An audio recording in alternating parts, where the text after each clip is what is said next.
Assalamualaikum warahmatullahi wabarakatuh. Halo sahabat kimia, di sini saya akan membuat kompos dari kulit pisang dan kubis dengan aktivator EM4 dan mol nasi. Perhatikan terus ya. Kompos sendiri merupakan bahan-bahan organik yang sudah mengalami proses pelapukan karena terjadi interaksi antara mikroorganisme atau bakteri pembusuk. Kompos berasal dari rumput, jerami, sisa ranting dan dahan, kotoran hewan, bunga yang rontok, air kencing, hewan ternak, serta bahan organik lainnya. Nah, kulit pisang sendiri berpotensi untuk dijadikan sebagai kompos karena mengandung unsur kimia berupa nitrogen, fosfor, dan kalium yang berfungsi untuk pertumbuhan dan perkembangan tanaman. Selain itu, kulit pisang mengandung kalsium, magnesium, natrium, dan zinkum untuk kekebalan dan pembuahan pada tanaman. Sedangkan untuk kubis mengandung sulfur sebagai salah satu unsur hara esensial untuk meningkatkan hasil produksi tanaman. Selain itu, kubis juga mengandung vitamin C, A, B1, mineral, kalsium, kalium, klor, fosfor, dan juga sodium.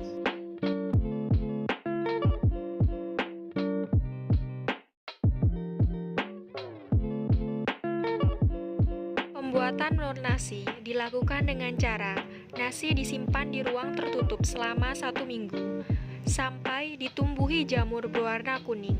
Setelah itu, ditambahkan larutan gula. Kemudian, ditutup dengan rapat dan disimpan di tempat yang teduh dengan temperatur yang sedang selama 7 hari. Perlu kalian ketahui bahwasanya EM4 dan mol nasi digunakan sebagai aktivator untuk pupuk organik. EM4 sendiri merupakan kultur campuran dari mikroorganisme yang terdiri dari bakteri fotosintetik, bakteri asam laktat, ragi, dan juga jamur fermentasi.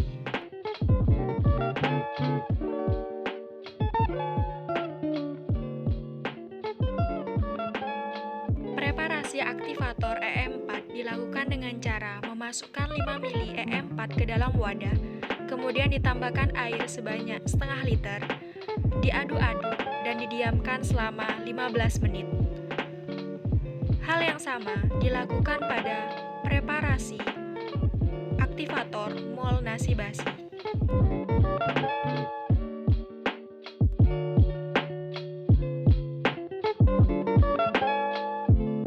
Proses selanjutnya adalah proses pengomposan.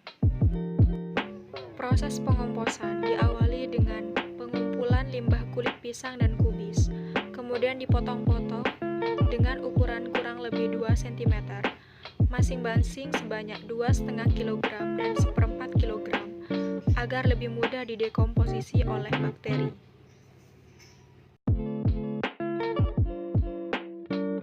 Setelah dipotong kecil-kecil, kulit pisang dan kubis dimasukkan ke dalam bak pengomposan, kemudian dicampurkan menjadi satu. Setelah itu, disiramkan 50 ml larutan EM4 ke atas permukaan limbah kulit pisang dan kubis. Diaduk hingga merata dan didiamkan selama 30 menit.